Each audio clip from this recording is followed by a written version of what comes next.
Hello students and welcome back to my accountancy class. Hope you all are fine and safe at your home. So today in this video we are going to start with a new topic that is under subscription of shares. इसके पिछले video में हमने over subscription वाला case देखा था जहाँ पे जब कंपनी अपने शेयर्स को इशू करती है तो उससे ज़्यादा लोग अप्लाई करने लगते हैं. मान लीजिए 10,000 शेयर्स इशू किए तो लोगों ने 12,000 इशू कर दिया. उस केस में हम प्रोराटा बेसिस पे हम अलॉट कर देते हैं शेयर्स को. In this case let us suppose this is a company. Okay, this is a company and it is issuing 10,000 shares.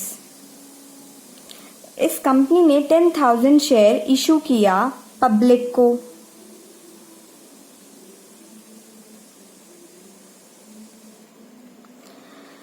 Now the public had applied just only 7,000 shares. Public had applied for just 7,000 shares. Okay. इस case में क्या हो रहा है कि हमने 10,000 shares को issue किए थे लेकिन पब्लिक ने क्या किया, सिर्फ 7,000 शेयर को ही अप्लाई किया. Application for only 7,000 share has been applied by the public. Okay, so this case is known as under subscription. All right. So according to SEBI, ये आप लोग अपने नोटबुक में लिख लीजिएगा एक नोट डाल के. According to SEBI, at least 90% of shares issued must be applied by the public, otherwise company has to refund them. SEBI के हिसाब से 90% ऑफ इशूड शेयर हमें अप्लाइड एप्लीकेशन मनी मिल जाना चाहिए. मतलब हमने जितना इशू किया है उसका 90% कम से कम पब्लिक को अप्लाई करना होगा. अगर इससे कम एप्लीकेशन हमें मिला होगा तो हमें पूरे पैसों को रिफंड कर देना होता है. क्यों करना होता है? क्योंकि ये सेबी ने ऐसा रूल बनाया है, क्योंकि तभी लोग कम अप्लाई करेंगे ना. जब कंपनी अच्छी नहीं होगी, बेकार होगी, तभी लोग कम अप्लाई करेंगे. तो सेबी जो बेकार कंपनी होती है उसको एंटर नहीं करने देती है मार्केट में, शेयर मार्केट में. ओके, तो according to SEBI at least 90% of shares issued must be applied by the public, otherwise company has to refund them. Now let's take an example.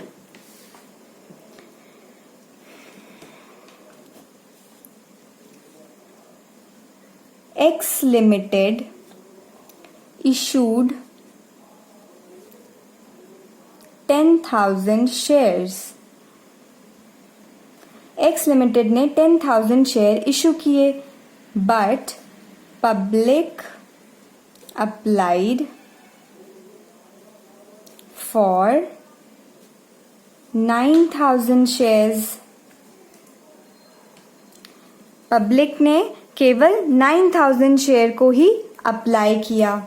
अब चलिए देख लेते हैं कि किस हिसाब से ये लोग ले रहे हैं. एप्लीकेशन मनी कितना? 4 रुपए.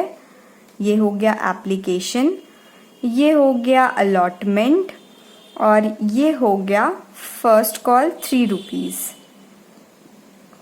ओके, तो ये है आपका क्वेश्चन कि 10 रुपीज़ पर शेयर के हिसाब से ले रहे हैं. एप्लीकेशन मनी जो है 4 रुपीज़ है, अलॉटमेंट 3 और फर्स्ट कॉल 3. ठीक है, तो ये है हमारा क्वेश्चन। अब हमें बोला जा रहा है जर्नलाइज करिए। ठीक है, तो कैसे जर्नलाइज करेंगे? देखिए यहाँ पे क्या हो रहा है कि that means company has issued only 9,000 to public. ठीक है, मतलब समझ में आया? नहीं आया? रुकिए हम बताते हैं। कंपनी ने 10,000 शेयर्स को इशू किया, लेकिन लोगों ने सिर्फ 9,000 ही केवल अप्लाई किया। तो हम ये क्वेश्चन को ये मान के पूरा सॉल्व करेंगे कि पब्लिक ने कंपनी ने केवल 9,000 शेयर्स ही इशू किए हैं और इन 9,000 के हिसाब से अपनी पूरी जर्नल एंट्री को पास कर देंगे, जैसे कि हम नॉर्मली करते आए हैं। ठीक है, तो हमारे पास 9,000 के हिसाब से पैसे आएंगे 4 रुपए, है ना। तो bank account debited to share application account. 9,000 shares थे, कितने? 4 रुपीज पर शेयर, तो ये हो जाएगा आपका 36,000। देन अब हम क्या करेंगे? इस पैसे को, एप्लीकेशन वाले मनी को हम कहाँ ट्रांसफर करते हैं? यस, शेयर कैपिटल अकाउंट में। तो share application account debited to share capital account 36,000। Now अब हम अलॉटमेंट के मनी को मांगेंगे। तो मांगने वाली एंट्री क्या होती है? Share allotment account debited to share capital account. ये हो गई हमारी मांगने वाली एंट्री। 9,000 शेयर पे 3 रुपीज कितना होता है? 27,000। अब ये मनी हमको रिसीव हो जाएगा। Bank account debited to share allotment account. ये हो गया 27,000। इजी है, बस इसमें आपको कुछ नहीं करना, बस आपको ये समझना है कि जितना इशू किया, अगर उससे कम लोगों ने अप्लाई किया तो हम इसी को पूरा मान के क्वेश्चन को सॉल्व कर देंगे। ठीक है, बाकी एकदम सेम है, कुछ नहीं करना। अभी तक हम क्या करते थे? इशूड वाले शेयर्स को लेके चलते थे, लेकिन अंडर सब्सक्रिप्शन में क्या होगा? जितना लोगों ने अप्लाई किया है उस हिसाब से करेंगे। ठीक है, कोई इसमें झंझट वाली बात है ही नहीं। ठीक है, चलिए अब हम फर्स्ट कॉल मांगेंगे, पैसे ड्यू होने वाले। तो share first call account debited to share capital account. कितने? 3 रुपीज के हिसाब से 9,000 शेयर्स, तो कितना हो गया? 27,000। नाउ अब हमें ये पैसे रिसीव हो जाएंगे, तो bank account debited to share first call account. 27,000 हमें रिसीव हो गया। Is that clear to you? Under subscription of share का ये मतलब होता है कि कंपनी ने जितना भी शेयर इशू किया उससे कम में पब्लिक ने अप्लाई किया। हमने ऐसा समझिए कि हमारे पास 10 चॉकलेट्स थे और मेरे पास बच्चे आए, 9 बच्चे आए केवल, तो मैं इन सबको 9 बच्चों को एक एक चॉकलेट दे दूंगा और एक चॉकलेट हमारे पास बच गई तो बच गई, कोई बात नहीं, है ना। तो हमने क्या किया कि मेरे पास 10 चॉकलेट थे, 9 बच्चे आए तो 9 दे दी, एक बची रह गई, तो कोई दिक्कत नहीं है। तो हम 9 के हिसाब से सारी एंट्रीज कर लेंगे। ठीक है, इजी है। चलिए अब हम दूसरा केस देखते हैं। नेक्स्ट केस है in case of payment in lump sum.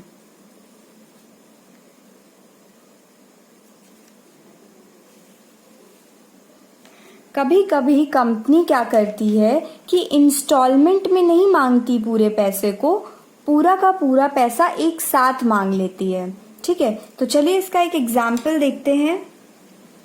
Example लिखिए, x limited issued shares, issued 10,000 shares of 100 each at a premium of ₹20 पर शेयर। कंपनी ने 10,000 शेयर को इशू किया 100 रुपए का। ठीक है, 100 रुपए पर शेयर के हिसाब से, और उसमें प्रीमियम लगा दिया 20 रुपए, यानी टोटल कितने का बेच रही है? टोटल 120 का बेच रही है। 100 रुपए की चीज को हम जब 20 रुपए एक्स्ट्रा लगा के बेचेंगे, यानी 120 रुपए में बेचेंगे, तो उस केस को क्या कहते हैं? इशू एट प्रीमियम वाला केस, है ना, सीखा था हम लोगों ने। फिर अब बोल रही है, ये क्वेश्चन में बोला जा रहा है कि कंपनी ने बोला कि the whole amount was payable on application। Okay, company बोल रही है कि सारा का सारा पैसा एक बार में एप्लीकेशन के साथ दे दीजिए। ठीक है, the issue was fully subscribed, और सब ने वो पूरे 10,000 शेयर्स इशू कर लिए। ठीक है, तो अब इस केस में जर्नल एंट्रीज कैसे बनेगी, चलिए देखते हैं। देखिए, हमें पूरा का पूरा पैसा एक साथ मिल गया। कितना? ये 100 रुपए के थे प्लस 20 रुपए प्रीमियम, यानी कि 120 रुपए के हिसाब से हमको ये शेयर्स लोगों ने अप्लाई किया हमारी कंपनी में। तो सारे पैसे हमें एक साथ मिल जाएंगे, है ना। तो हम जनरली जब पैसा आता है तो क्या करते हैं? Bank account debited to share application, ये लिखते हैं। लेकिन जब क्वेश्चन में ऐसा बोले कि सारा का सारा पैसा एक साथ मिल जाता है, तो हम यहाँ पे अलॉटमेंट भी ऐड कर देते हैं, क्योंकि एप्लीकेशन के साथ साथ हमने उनको शेयर्स को भी अलॉट कर दिया, दे दिया पूरा, है ना। तो bank account debited to share application and allotment account, ये हो जाएगी एंट्री। और कितने शेयर्स? 10,000 शेयर्स हैं, कितने? 120 के हिसाब से, है ना। तो ये हो जाएगा आपका 12 लाख रुपीस। ठीक है, ये हो गई आपकी पहली जर्नल एंट्री। और नरेशन वही सेम, सब में सेम होगा, इसलिए मैं बार बार नहीं लिखती हूँ, लेकिन आपको लिखना पड़ेगा। अगर आपने नरेशन नहीं लिखा अपने एग्जाम में तो आपके मार्क्स कट हो जाएंगे। ठीक है, तो इसका नरेशन बन जाएगा एप्लीकेशन मनी रिसीव्ड। ठीक, अब जब हमने एप्लीकेशन मनी रिसीव कर ली है, तो अब क्या है? अब हमको कैपिटल अकाउंट में ट्रांसफर करना होता है। तो सेकेंड एंट्री हो जाएगी हमारी share application and allotment account debited to share capital account. अब यहाँ पे ये प्रीमियम चिपका हुआ है फेस वैल्यू के साथ, है ना। इस प्रीमियम को हम क्या करते हैं? टू सिक्योरिटीज प्रीमियम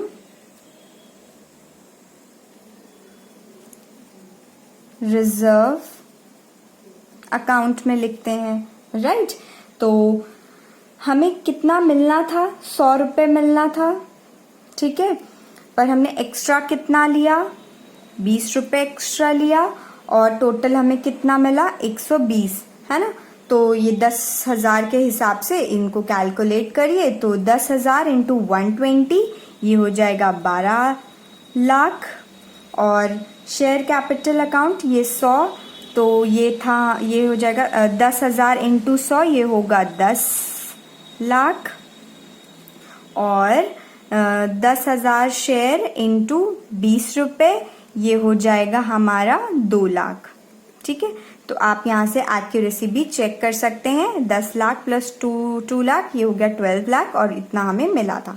ठीक है, तो जब भी ऐसा क्वेश्चन आए कि whole amount was payable on application, application के समय ही पूरा का पूरा पैसा हमको मिल गया, ठीक है, तो उस केस में हम इस तरह की जर्नल एंट्री करते हैं। बस 2 जर्नल एंट्री होती है इसमें, क्योंकि सारा पैसा हमें तुरंत मिल जाता है।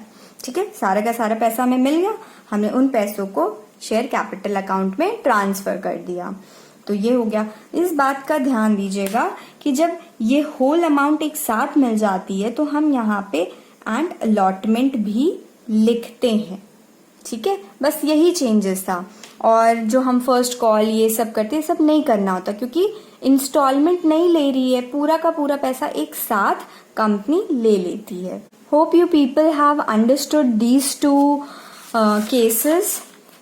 Okay, so keep practicing, keep learning more and more questions. Okay, so we'll meet in the next lecture with some other important points. Till then, keep practicing more questions, keep learning, keep revising the previous chapters that we have completed. So, thank you students. Have a nice day.